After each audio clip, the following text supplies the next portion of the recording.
In one of his short theater pieces, Samuel Beckett describes or instructs the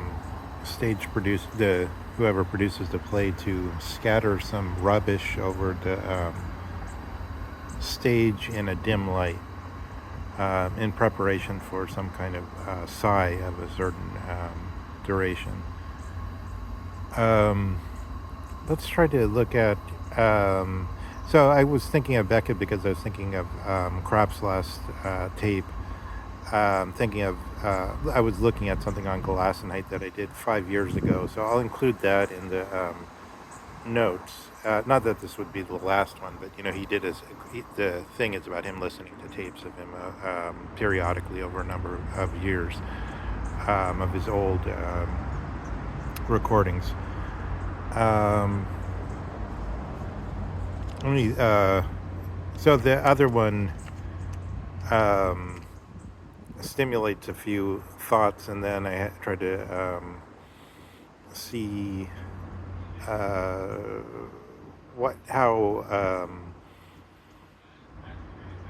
I've engaged with this Gellasenheit since then. But let me read something from Heidegger so to get us in the right Stimmung, as it were, or in the right attitude in a way. So in a way, the one thing I want to try is to read Gelassenheit as an attitude, as Einstellung, as in the way that Husserl has prepared Heidegger by highlighting the problem of the so-called Natureinstellung and the theoretische Einstellung, or the natural attitude and the theoretical attitude as the movement that the early Greeks made, as the movement that Socrates has deplored as the first moment of the theoretical man, this most dangerous. That's actually, Nietzsche. Sorry, I meant to say that Nietzsche has deplored, but there's always something a little bit loose in these reflections. But then I wonder, is Nietzsche really deploring it? Because when he speaks of the dangerous, this is the most dangerous moment. This is surely a praise for Nietzsche.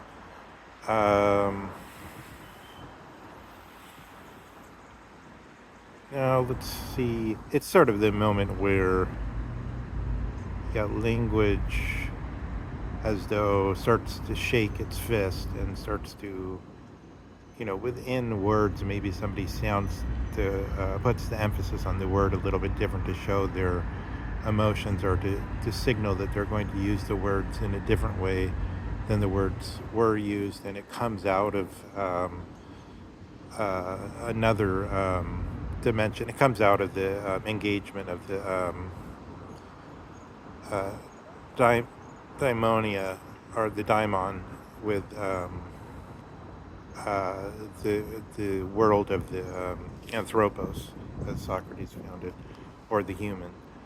But let me read this thing from Heidegger. Releasement toward things and openness to the mystery belong together. They grant as the possibility of dwelling in the world in a totally different way. They promise us a new ground and foundation upon which we can stand and endure in the world of technology without being imperiled by it. So this, I believe this speaks in one way towards the human being as the yay-sayer and naysayer. So not just the stupid yay-sayer of Nietzsche, but in Heidegger we have to have the human being is capable of yay-saying and naysaying. And this corresponds to the Heidegger's claim that Schuld, or guilt as understood, sometimes he cites Goethe in this regard to say anyone who takes a decision has thereby made themselves guilty. Because of when you take a decision, you rule out other things, and then you get yourself caught up into all kinds of difficulties. A decision is something fateful, and in a certain way, yeah, this demand to do science at all, or Wissenschaft at all, is Heidegger's decision he's trying to make. And therefore, when Heidegger speaks of the continuation of the Western tradition, he's speaking of the continuation of the possibility of Wissenschaft, which he understands in the same time as a possibility of yesing and naysaying in a scientific way, where science is something that has a peculiar understanding to it, and is but so in the last one, somebody wrote in and said, so is this Gellasenheit a kind of anonymity because it's about the thing that's unrepeatable? So I mean, if there's a category of the unrepeatability, which is like the unnameable, like the name Beckett used, although in French, I think in the original.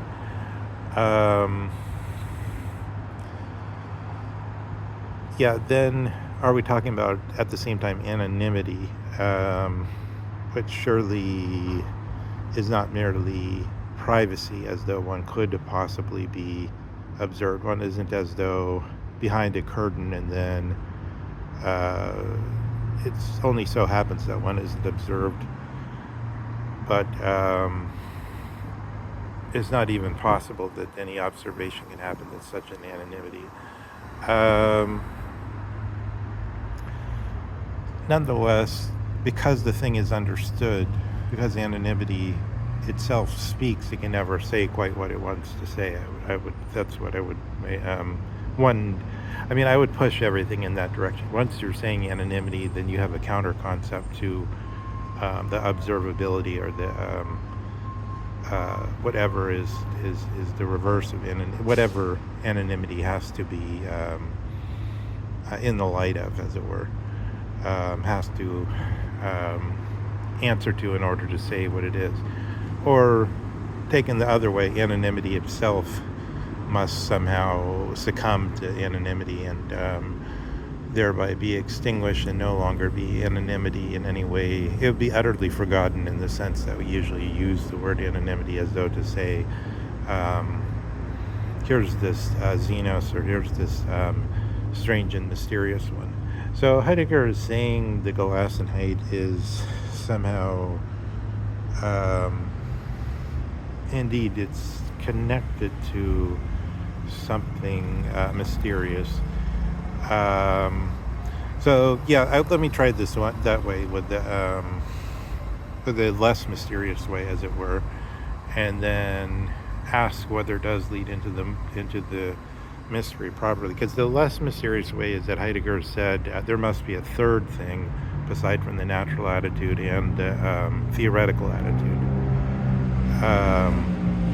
And this is the ground. And so then I'm thinking, in a way, Gellasenheit is a kind of attitude. It's an Einstellung in a way. It's Stellung in a way. Just like the theoretical and the natural attitude are meant to be attitudes towards things. So the Gellasenheit could mean, I think its basic meaning in German is something more like what we say in English, like when we say somebody's in a Zen state or a Zen state of mind. In other words, it's not that's very different from just being out of it or something. There's something like a proficiency is somehow involved, but in a non-technical way. Being in sync with things is somehow involved with the Gellasenheit. But at the same time, Gellasenheit could be, so it's sort of like, it could be regarded as an attitude in the sense of, you're in the Zen attitude, you're in the Zen state of mind. The Gellasenheit, you're letting be, you're releasing, you're in the releasement. There's a Charlotte Gainsborough song where she uses the releasement in her breathy style of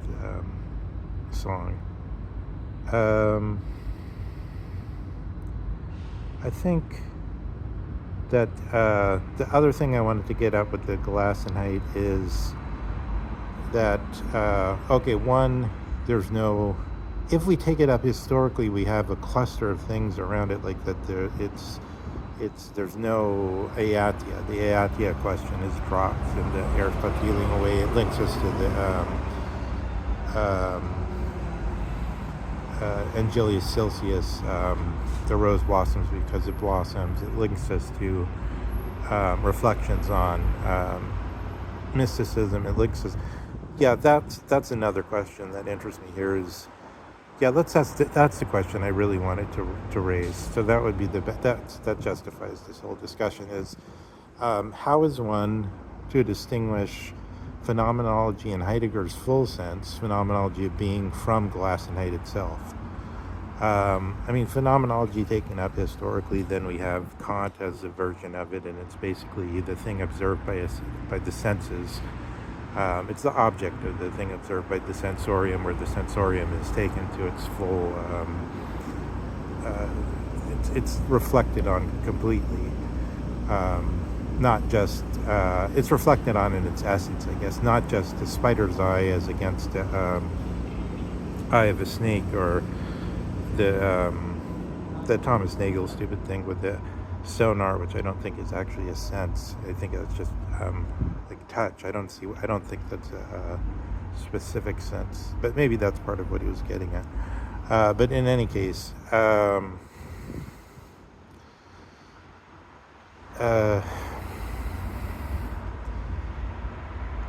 the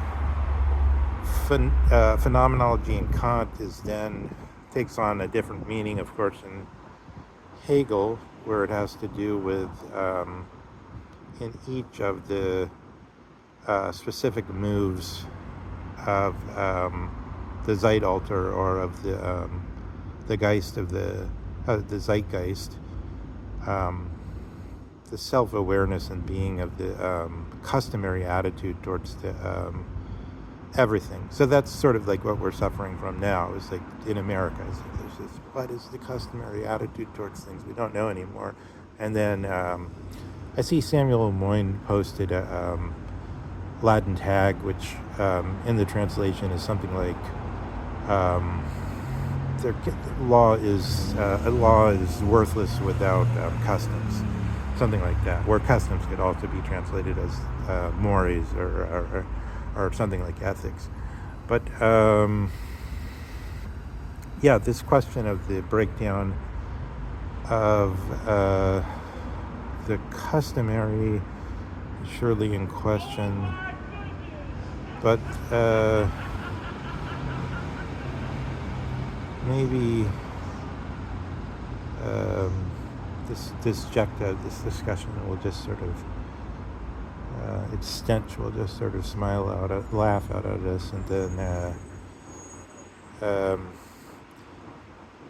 we'll have to reach this final phenomenology. Finally, we will get to the phenomenology of Husserl, but is that all the stages? I don't know.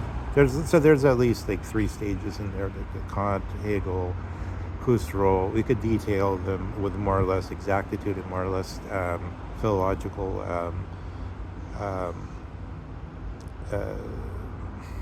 proficiency. But what about in Heidegger himself? But I think in Heidegger, he just says, he may say different things at different times. So because he's thinking each time he's trying to actually think about the thing. So in the way we're doing a Heideggerian reflection here is we have something from 5 years ago, but now we're doing it immediately now, because they're we have to deconstruct ourselves also and see if we still hold with the decisional, as it were, that we sort of made a contract with or engaged with. Do we still hold with that way? But what does Heidegger say here? He said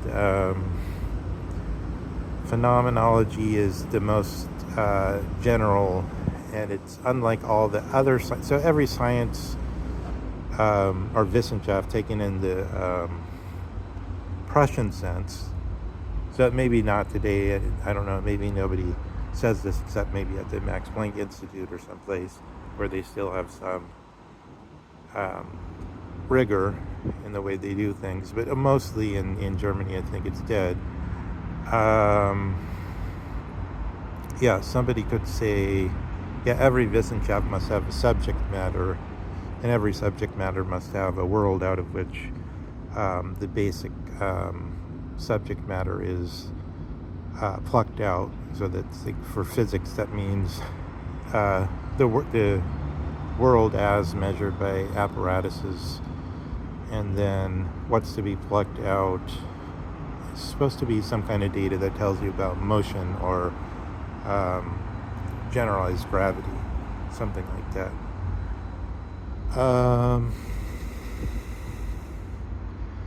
But phenomenology, according to Heidegger, is supposed to have, I guess it has no subject matter, because in Husserl, the subject matter could be said to be the things themselves. But does it have a subject matter in Heidegger? Maybe the subject matter is Gellasenheit. I don't know. That's kind of a question there. Like, if phenomenology is the one science that has no specific subject matter, but at the same time it's still a Wissenschaft, or it's still like a region. So the Wissenschaft, Heidegger says, is on the homology with Landschaft, or landscape. So it means something like a region. And I guess in a way it names its own, the region out of which it will gather its basic subject matter according to certain rules and models which you can change. And then you could sort of see the sense in which Heidegger's saying, with all these sciences, there could be a move in its basic self-understanding, and whether it can stand up to them shows its basic strength or lack of strength. And then sometimes you get, Heidegger never uses examples like this so far as I know, but what occurs is something like from alchemy to chemistry, but of course that makes me suspect. Maybe Heidegger didn't use this type of obvious examples exactly because this isn't really correct. I mean, he pushes more in the direction of saying between Newton and Einstein we got a different change in the foundations. Or actually, what he likes is the one in basic mathematics between trusting with the parallel postulate, and then the parallel postulate breaking into the non-Euclidean maths, and the plane based on the cut in the section of a cone and this kind of thing. Then we get cut into the sciences, but the phenomenology itself isn't. Yeah, that's the thing. Phenomenology itself is supposedly not subject to this, so is it only subject to Gellasenheit? So I think that's a worthy question to try to find the piercing power to get closer to.